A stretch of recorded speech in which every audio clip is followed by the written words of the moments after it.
do anything for you? Or more to the point? Two of you? Viper, the fleet. The only man who's foolish enough to name himself after Brynjolf, the time has come to Stupid decide cow. Mercer's fate. Don't know what Until you're a new missing. guildmaster is chosen, No, but I know that the decision falls to you. Aye, lass. And I've come to a decision. Yeah? Mercer Frey tried to kill both of you. Want He to betrayed talk? the guild, Go ahead. murdered Gallus, and made us question our future. He needs to die. We have to be very careful, Brynjolf. Mercer is a Nightingale, an agent of Nocturnal. It's all true. Everything I heard in the stories. The Nightingales, their allegiance to Nocturnal, and the Twilight Sepulchre. That's why we need to prepare ourselves and meet Mercer on equal footing. Just outside of Riften, beyond the southeast gate, is a small path cut up the mountainside. At the end of that path is a clearing and an old standing stone. I'd ask you both to meet me there. I have some preparations of my own to make. I'll meet you at the stone.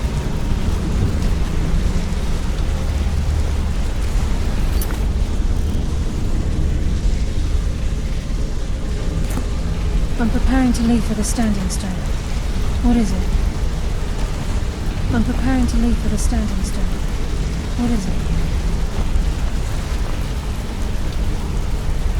Hey, good to see you. What's on your mind? If you ever need more practice with the bow, just grab me.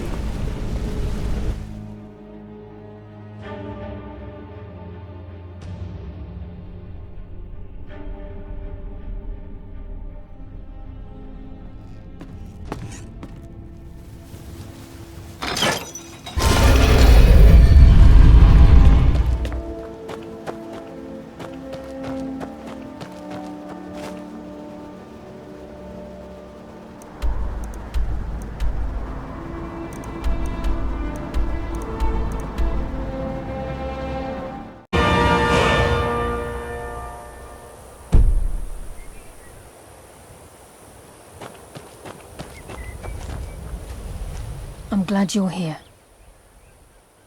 This is the headquarters of the Nightingales, cut into the mountainside by the first of our kind. We've come to seek the edge we need to defeat Mercer Frey. If you'll follow me, I'll try to explain on the way. Gallus, Mercer Frey and I were once members of what's known as the Nightingale Trinity. The Trinity disbanded 25 years ago when Mercer Frey betrayed us by slaying Gallus and dumping his body in the ruins of Snowvale Sanctum. Indirectly, the Trinity is usually selected from the ranks of the Guild, although its existence is a closely guarded secret. The Nightingales protect the Temple of Nocturnal, a place known as the Twilight Sepulchre. She's the mistress of night and darkness, and the patron of every thief in Tamriel. Nocturnal isn't one for worship and reverence. There are no priests and no sermons, no services and no alms. She influences our luck, and in return, demands payment. You're closer to understanding than you realize. The only difference is she doesn't demand payment in the traditional sense, and sometimes the cost can be quite high. Whether you know it or not, Nocturnal dictates how well we perform as rogues. Again, you have to think differently. Haven't you ever noticed how our luck behaves? Like a novice picking an impossible lock, or a blind man suddenly turning to face you as you reach for his pocket. It's through these subtle means that Nocturnal influences us. Nocturnal's whim is the greatest mystery to everyone. There have been volumes written on the subject. Does she exact payment when we die? When we suffer, does she revel in our misery? No one knows. The return certainly seems worth the risk, though. It's my hope that you will, yes. This way, please. I think we can trust Carlia. Let's see what she's on about.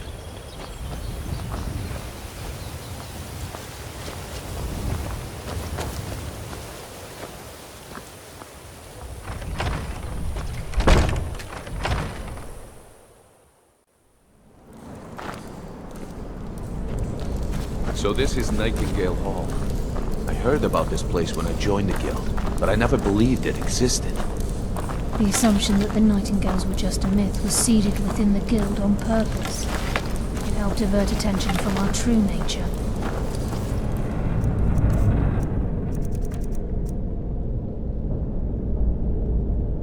Wrong, Brynjolf. I can almost hear your brow furrowing. I'm trying to understand why I'm here, lass.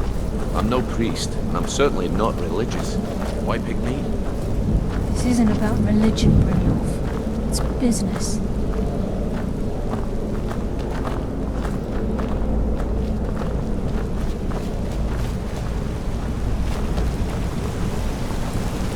This is Nightingale Hall. You're the first of the uninitiated to set foot inside in over a century. Now, if you'll both proceed to the armory to don your Nightingale armor, we can begin the act. Time's wasting, and Mercer's still out there. Let's get this show on the road. You look more hesitant to don your Nightingale armor. What's troubling you?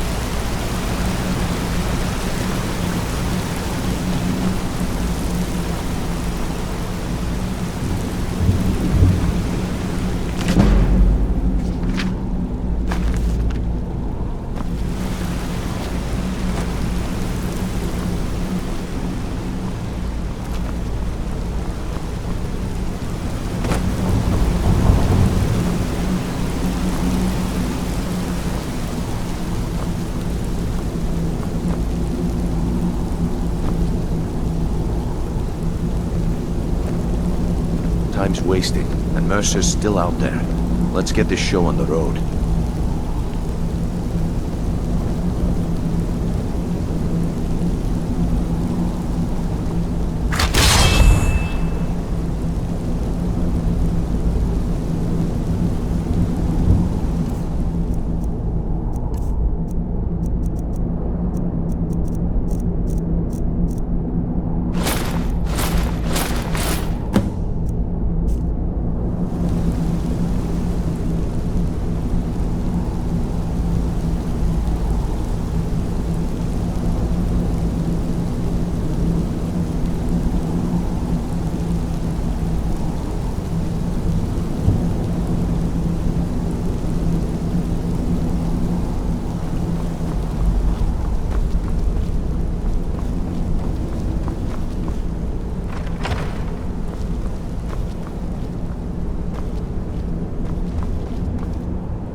Okay, lass, we've got these get-ups on.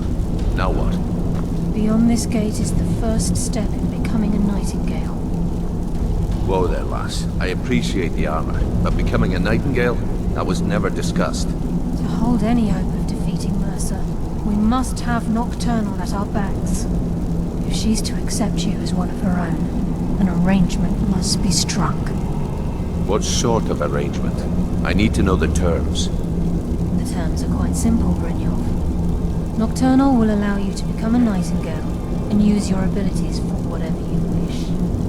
And in return, both in life and in death, you must serve as a guardian of the Twilight Sepulchre. Aye, there's always a catch. But at this point, I suppose there isn't much to lose. If it means the end of Mercer Frey, you can count me in. What about you? Are you ready to transact the oath with Nocturnal? Good. After I open the gate, please stand on the western circle.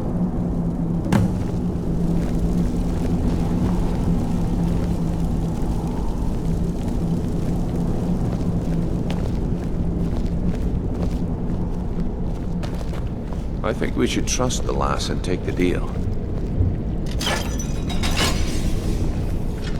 We'll speak when the oath is complete.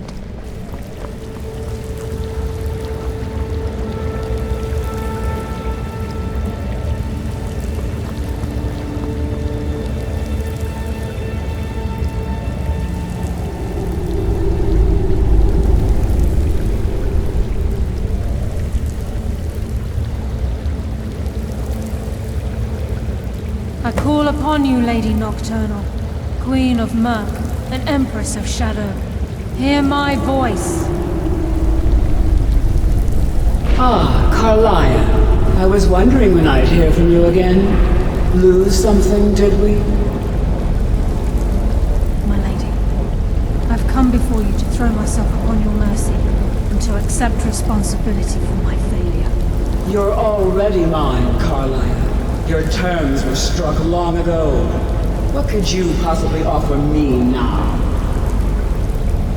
I have two others that wish to transact the oath, to serve you both in life and in death. You surprise me, Carlia. This offer is definitely weighted in my favor. My appetite for Mercer's demise exceeds my craving for wealth and grace. Revenge. How interesting.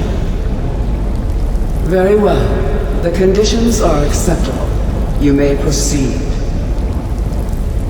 Lady Nocturnal, we accept your terms. We dedicate ourselves to you as both your avengers and your sentinels. We will honor our agreement in this life and the next until your conditions have been met. Very well. I name your initiates Nightingale, and I restore your status to the same, Carlisle. And in the future, I'd suggest you refrain from disappointing me again.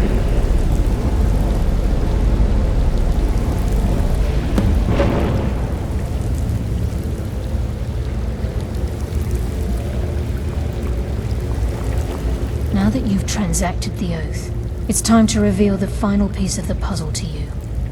Mercer's true crime.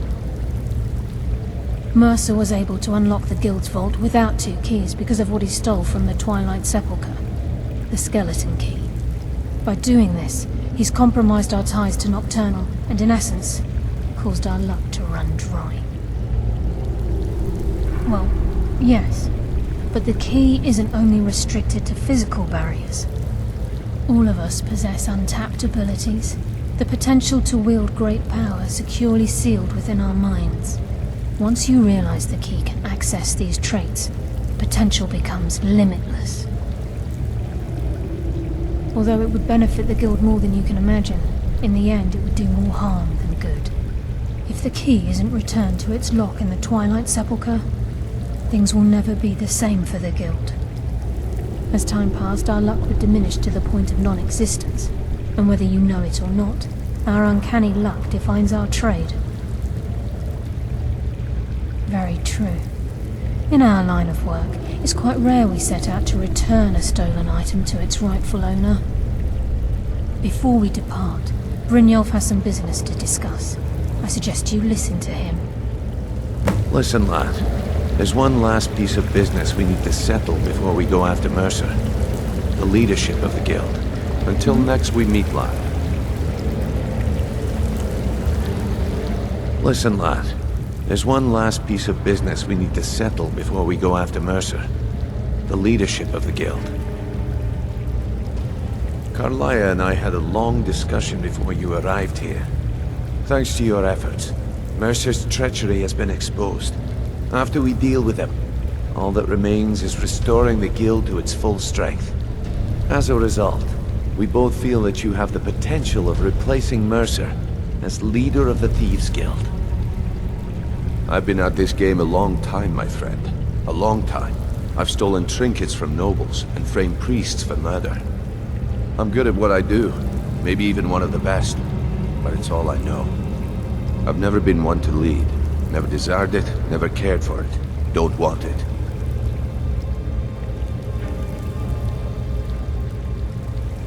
Well, we have a bit of an errand to run before your coronation, so don't get sentimental on me now. Then it's decided. When this is all over and Delvin's contacts assure me that we've regained our footing in Skyrim, we'll handle the details. Until then, we have quite the task ahead.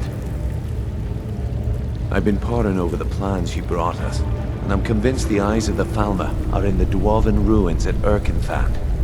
Karlaya and I will meet you there. Prepare yourself, lad. This will be a fight to remember. If you would have asked me that yesterday, I'd have said no. But now I think our chances have improved. Look, call me crazy if you like, but I trust Karlaya. I don't think she'd lead us down a suicidal path. Besides, I'd rather die with some of Mercer's blood on my blade than spend the rest of my life regretting that I ran the other way. Aye, and some of what Karlaya said is starting to make sense. Mercer may have damaged our reputation and raided our coffers, but this goes well beyond... Old Delvin kept calling it a curse, and we all laughed at him. Looks like the joke's on us. Until next we meet, lad.